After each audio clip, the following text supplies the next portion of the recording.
청소년 관련 법률과 시설 및 위원회인데 우리가 이제 법률에 보면 많은 시설들이 있고 그 다음에 위원회들이 있습니다. 이 내용들을 쭉 정리해 보도록 하겠습니다. 첫 번째는 청소년 관련 법률과 시설에 대한 내용을 쭉 정리해 놨고 그 다음에 두 번째로는 청소년 관련 법률과 위원회에 대한 부분들이 정리되어 있습니다. 이 내용들을 말씀드릴 건데 자, 여러분들은 구술 시험입니다. 그래서 여기 있는 개념을 다 외울 수는 없죠. 당연한 거 아니겠습니까? 대신 여기를 공부할 때 이런 식으로 공부하시면 됩니다. 청소년 활동진흥법이란 게 있어요. 거기 안에는 청소년 활동시설 중에 수련시설과 이용시설이 있다. 그리고 그 수련시설에는 어떠한 것들이 있다. 이런 식으로 큰 틀에서 정리하시면 됩니다. 물론 암기가 필요하겠죠. 청소년 복지지원법에는 청소년 복지시설이 명시되어 있습니다. 청소년 복지시설은 4가지가 있는데 그것도 어떤 시설들이 있다. 이런 식으로 말씀하실 준비를 하시면 되는 겁니다. 자, 그리고 이 쉼터가 나오는데요. 이 쉼터의 경우는 뭐 우리가 이제 몇 개소가 있느냐 이런 것들도 좀 숫자인데 외우실 필요는 있습니다.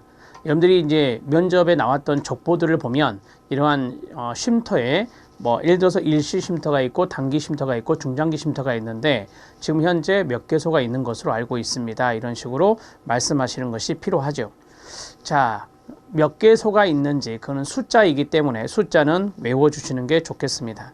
자, 그 다음에 위원회가 있습니다. 위원회는 우리가 조금 좀 굵직굵직한 위원회들이 있어요. 청소년 정책에 대한 심의 이러한 것들과 연관성이 있는 것은 당연히 청소년 정책위원회라고 말할 수 있겠죠. 정책위원회에 대한 부분도 좀 알아놓으실 필요는 있고요. 그 다음에 청소년활동진흥법에 보면 중요한위원회가 하나 있습니다.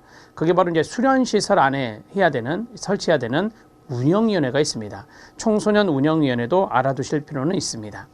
자, 이해되셨죠? 그 다음에 청소년 보호법에는 청소년 보호위원회가 있고요. 이러한 것들이 이제 큰 틀에서 각 법률에서 가장 좀 중요한 위원회다라고 판단되면은 그 위원회에 관심을 좀 갖고 공부를 하시면 되겠습니다. 자, 방법을 좀 가르쳐 드렸어요. 이렇게 해서 구술시험 대비하시면 되겠습니다. 자, 보겠습니다. 청소년활동진흥법에 보면 청소년활동시설의 종류가 있습니다. 자, 크게 보면 수련시설이 있죠. 그 다음에 넘기면 이용시설이 나옵니다. 이렇게 해서 수련시설이 아닌 시설이면 이용시설이다. 이렇게 말할 수 있겠습니다. 자, 그러면 동그라미 6번까지 있는 걸로 봐서는 여러분들은 6가지를 그렇습니다. 외우셔야 합니다. 청소년 수련시설의 종류는 청소년활동진흥법상 6가지가 있는데 청소년 수련관, 청소년 수련원, 청소년 특화시설, 그 다음에 청소년 문화의 집, 유스 호스텔, 야영장 이렇게 해서 있다. 이런 식으로 이야기하실 수 있으면 되는 겁니다.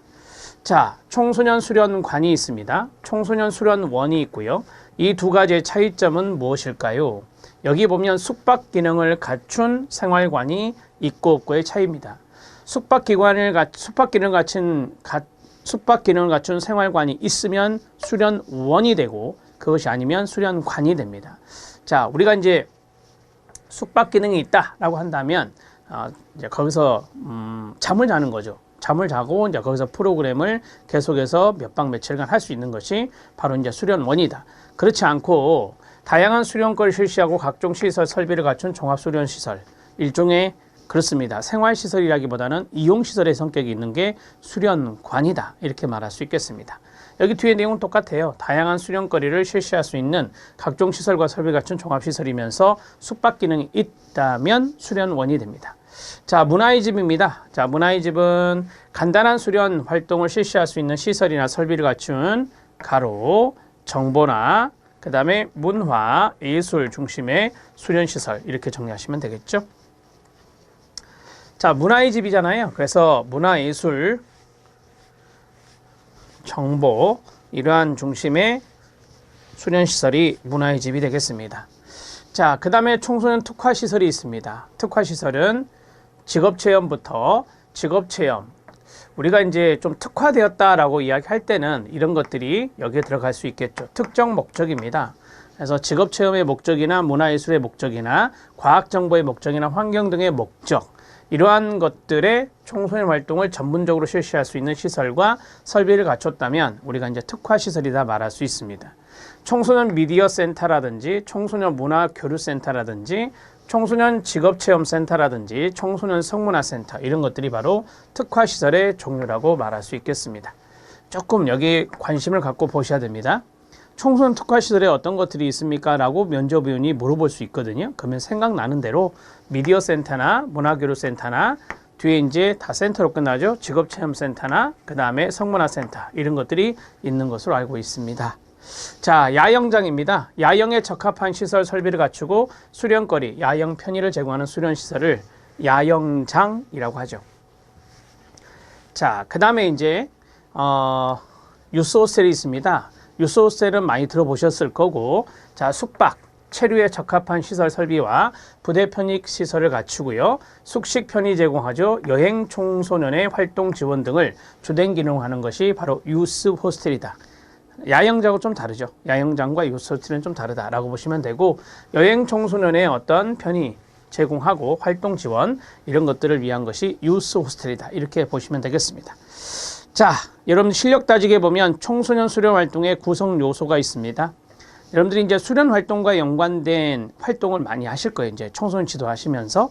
자, 수련거리나 수련 터전이나 청소년 지도자, 청소년 단체, 수련 활동 동기부여와 참여 시간 이런 것들이 수련 활동의 구성 요소라고 합니다. 간단하게 좀 팁으로 알아놓으시면 되고, 우리가 수련 프로그램 이런 것들을 수련거리다 이렇게 말을 하고, 수련할 수 있는 어떤 공간적인 측면이 바로 어떤 터전이 되겠습니다. 그 다음에 지도자는 아시죠? 청소년 지도자는 청소년 지도사도 지도자에 들어가고 상담사도 지도자에 들어갑니다.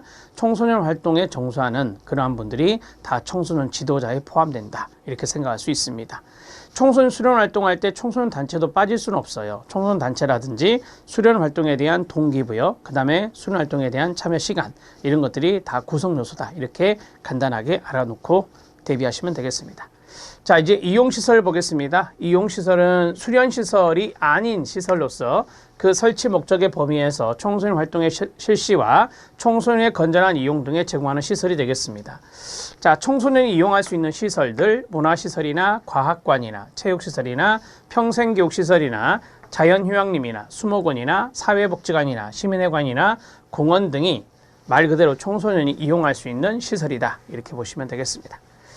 자, 이용시설까지 말씀을 드렸고, 그 다음 들어가기 전에 실력 따지기를 잠깐 보시면 청소년활동진흥법상 생활지도가 있습니다. 뭐 이런 것들은 여러분들이 아마 필기시험에서 좀 만날 수 있는 건데, 면접에서는 뭐 좀 이렇게 참고적으로 보시면 될 것 같아요. 특별한 경우를 제외하고는 23시, 밤 11시죠. 23시 이전에 취침하도록 해야 하며, 취침 시간 후에는 취침을 방해하는 행위가 없도록 해야 합니다. 자, 청소년의 남녀 혼숙은 금하고요. 미성년자에 대해서는 음주, 흡연 행위를 금해야 되며, 성인이라 하더라도 흡연은 정해진 장소에서 하도록 하며, 음주 등으로 인하여 해당 수련시설을 이용하는 이 청소년 지도에 지장을 초래하지 않도록 해야 합니다. 음주자 등 시설 운영에 지장을 초래할 우려가 있는 사람의 출입을 금지시켜야 하고요. 집단 급식소 등은 청소년들의 자립정신의 배양을 위해서 자급식 운영을 원칙으로 합니다. 자, 청소년에게 정신적, 신체적 폭행이나 이와 유사한 행위를 해서는 안 되고요. 청소년의 탈선을 방지하고 타인으로부터 위해 등을 예방하기 위한 조치를 취해야 합니다. 자, 되셨죠? 이 정도 정리하시면 되고, 여기에서 조금 우리가 뭐 눈여겨볼 것은 1번과 5번 정도 하시면 됩니다. 1번과 5번 정도. 23시 전에 취침을 하는 것이구나 라고 기억해 놓으시고요. 그 다음에 집단 급식을 할 때는 자급식, 우리가 이제 스스로 급식을 할 때 남에 의해서 이렇게 차려진 것이 아니라 자신이 자급식 운영을 통해서 이제 급식이 이루어진다라고 보시면 되겠습니다. 자, 보겠습니다. 청소년 복지 지원법상 청소년 복지 시설의 종류입니다. 저는 이렇게 외웁니다. 자, 치, 회, 쉼 이렇게 외웁니다. 자, 청소년 복지시설은 4가지다. 차취회심, 청소년 자립지원관, 청소년 치료재활센터, 청소년 회복지원시설, 청소년 쉼터 이렇게 해서 4가지가 있습니다. 첫 번째, 청소년 쉼터, 두 번째 청소년 자립지원관, 세 번째 청소년 치료재활센터, 청소년 회복지원시설 이렇게 해서 자치회심 이렇게 외우시면 됩니다. 자, 죄송합니다. 여기가 안 고쳐져 있네요. 가정박 청소년으로 바뀌었죠. 가정박 청소년, 가정박 청소년. 교재는 그렇게 되어 있습니다. 가정박 청소년에 대하여 가정학교 사회로 복귀하여 생활할 수 있도록 일정 기간 보호하면서 상담도 하고 주거도 하고 학업도 하고 자립 등을 지원하는 시설이 가정박 청소년을 위한 쉼터입니다. 제 생각에는 이거 개념 정도는 알아두셔야 될 것 같습니다. 쉼터는 좀 잘 나오거든요. 그래서 쉼터는 좀 알아놓으시고요. 뭐 크게 이것을 세 꼭지로 나누면 가정박 청소년에 대해서 가정학교 사회로 복귀하여 생활할 수 있도록 여기까지가 한 꼭지가 되겠습니다. 자, 그 다음에 일정 기간 보호하는 거구나. 두 번째가 되겠죠. 일시 쉼터, 단기 쉼터, 중장기 쉼터가 있어요. 뒤에 나올 거예요. 그 다음에 상담, 주거, 학업, 자립 등을 지원하는 것이 세 번째 꼭지가 되겠습니다. 이렇게 해서 정리할 수 있습니다. 자, 일시, 그 다음에 단기, 그 다음에 중장기 쉼터가 있다. 이렇게 정리하시고, 자, 그 다음에 청소년 자립지원관입니다. 여기 보면 맨 끝에 자립하여 지원하는 시설, 그래서 자립지원관이라 하는데 이 개념은 참고하셔도 되겠습니다. 자, 일정 기간 청소년 쉼터에 지원을 받았는데도 가정이나 학교나 사회로 복귀하여 생활할 수 없는 청소년에게 자립하여 생활할 수 있는 능력과 여건을 갖추도록 지원하는 것을 자립지원관이라고 합니다. 자, 그 다음에 세 번째는 치료재활센터입니다. 자, 치료재활센터. 치료재활센터는 여기에 보시면 아시겠지만 학습 정서 행동상의 장애가 있는 청소년을 대상으로 하는 거예요. 치료재활이니까. 그 다음에 치료, 교육, 재활을 종합적으로 지원하는 것이 치료재활센터다. 이렇게 보시면 됩니다. 학습 정서, 행동상의 장애를 가진 청소년을 대상으로 정상적인 성장과 생활할 수 있도록 해당 청소년에게 적합한 치료, 교육, 재활을 종합적으로 지원하는 거주형 시설을 치료재활센터라고 말을 합니다. 자, 여러분들 거기 뭐 중장기 센터 이거 쭉 나오는데 이거는 제가 다 보고 할게요. 자, 회복지원시설은 이 소년법입니다. 소년법에 보호처분이 1호 처분에서 10호 처분까지 있는데, 자, 감호 위탁 처분을 받은 청소년에 대해서 이제 보호자를 대신해서 그 청소년을 보호할 수 있는 자가 상담, 주거, 학업, 자립 등의 서비스를 제공한다라고 보시면 됩니다. 그러니까 회복지원시설의 주된 대상자는 감호 위탁 처분을 받은 청소년이 대상자가 된다. 이렇게 생각하시면 됩니다. 감호 위탁 처분을 받은 청소년에게 이제 보호자를 대신해서 보호할 수 있는 사람이 상담, 주거, 학업, 자립 이러한 서비스를 제공하는 시설이 회복지원시설입니다. 자, 이제 교재를 보시면 쉼터 아래에 중장기 쉼터가 있습니다. 이 중장기 쉼터는 아시죠? 뭐 필기시험에도 좀 나오고 그래요. 자, 청소년을 사회 유해 환경으로부터 보호하고 쉬게 해주며 숙식을 제공하고 의료 지원은 물론 각종 상담, 교육, 훈련 프로그램을 통한 서비스를 제공해 자립할 수 있는 기반을 조성해 줌으로써 사회 속에서 각자의 삶으로 되돌려 보내기 위한 청소년 시설을 중장기 쉼터라고 합니다. 당연히 가정박 청소년이 대상이 되고요. 3년간 보호하고 1년이 연장됩니다. 3년 보호, 1년 연장. 그래서 중장기다 이렇게 말할 수 있겠습니다. 자, 청소년 치료재활센터 보면 청소년 복지시설의 운영 현황이 있습니다. 2022년 기준으로 제가 넣어드렸는데요. 자, 거기에 보시면 몇 개소가 나와 있어요. 자, 일시쉼터, 청소년 쉼터가 세 가지인데 일시쉼터는 주요 기능이 거리 상담이나 가출 예방이나 일시보호, 단기쉼터 연계 등을 해줍니다. 입소 기간은 7일 이내고요. 그 다음에 단기쉼터는 신속한 가정복귀나 유관시설 연계를 주된 기능으로 합니다. 자, 입소 기간은 3개월 이내입니다. 2회 연장 가능하고요. 자, 중장기는 앞에서 말씀드린 대로 3년 이내인데 1년 연장할 수 있다 이렇게 말씀드렸고, 사회 복귀를 위한 학업이나 그 다음에 자립을 지원한다 이렇게 말할 수 있겠습니다. 가장 많은 게 단기쉼터가 가장 많습니다. 자, 일시쉼터가 36개소, 2022년 기준입니다. 단기쉼터가 58개소, 중장기쉼터가 44개소가 되겠습니다.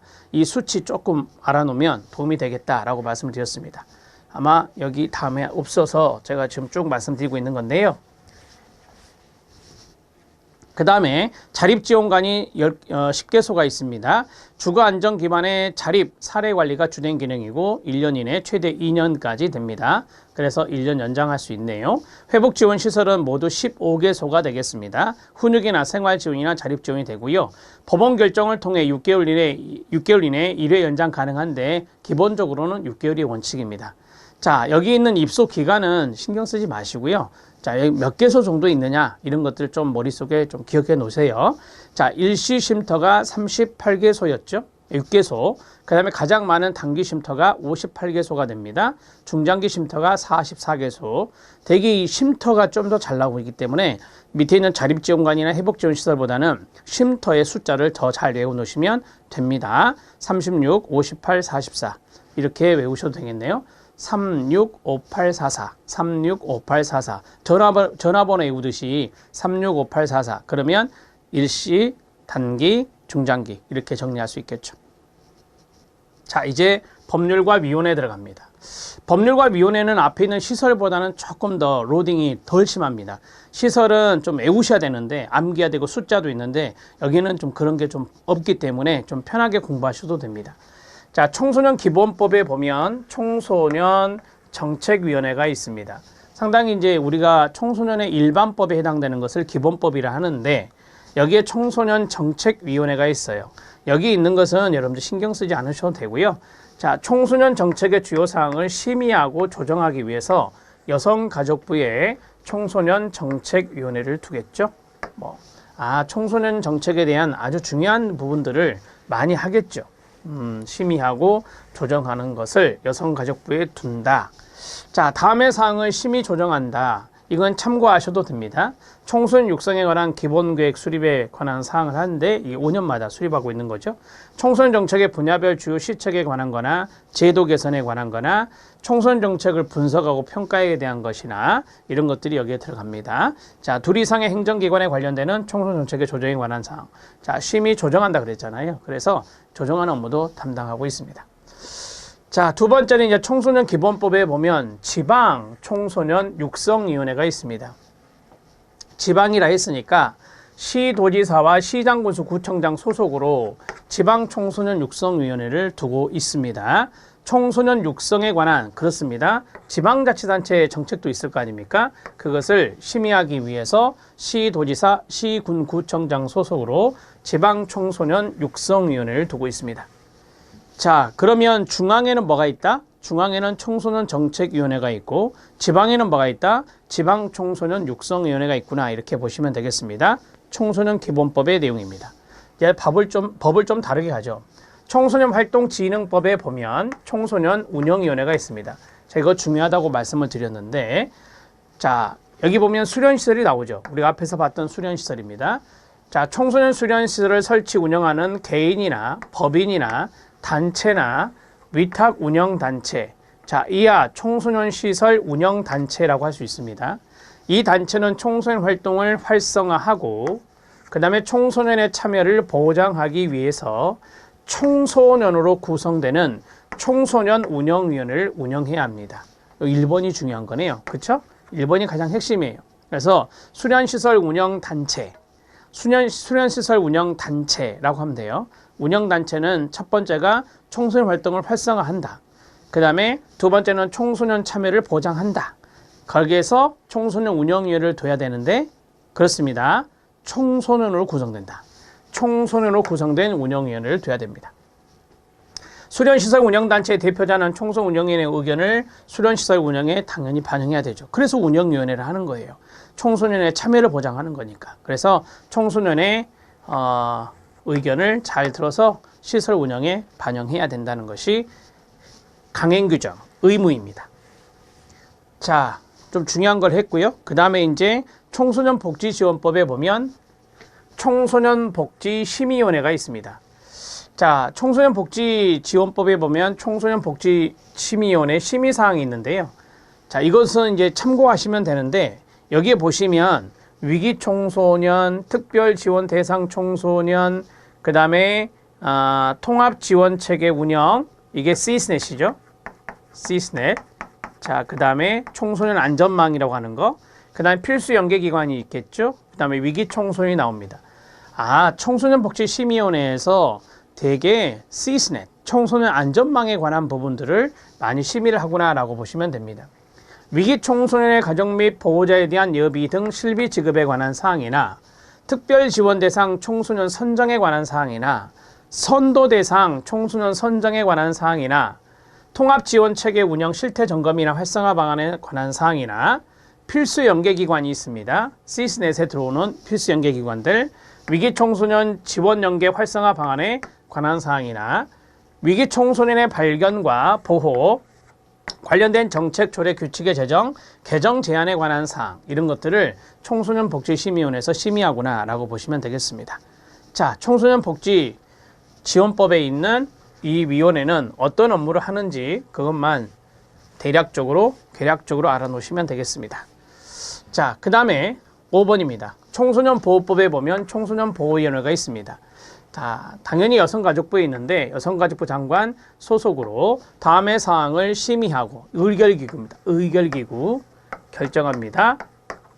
심의 결정한다 그랬으니까 의결기구에 해당됩니다. 자, 청소년 보호위원회를 두고 있습니다. 첫 번째, 청소년 유해 매체물, 유해 약물 등 청소년 유해 업소 등이라고 하는데요. 청소년 유해 업소 등의 심의 결정에 관한 사항과 과징금 부과에 관한 사항과 그 다음에 여성가족부 장관이 청소년 보호를 위해 필요하다고 인정하여 심의를 요청한 사항, 이런 것들은 심의 사항이 됩니다. 여기 보시면 결정이라는 단어가 있죠. 아, 유해 매체물 결정하고 유해 약물 결정하고 유해 업소 결정하는 거예요. 이런 것들을 보호위원회에서 한다라고 보시면 되겠습니다.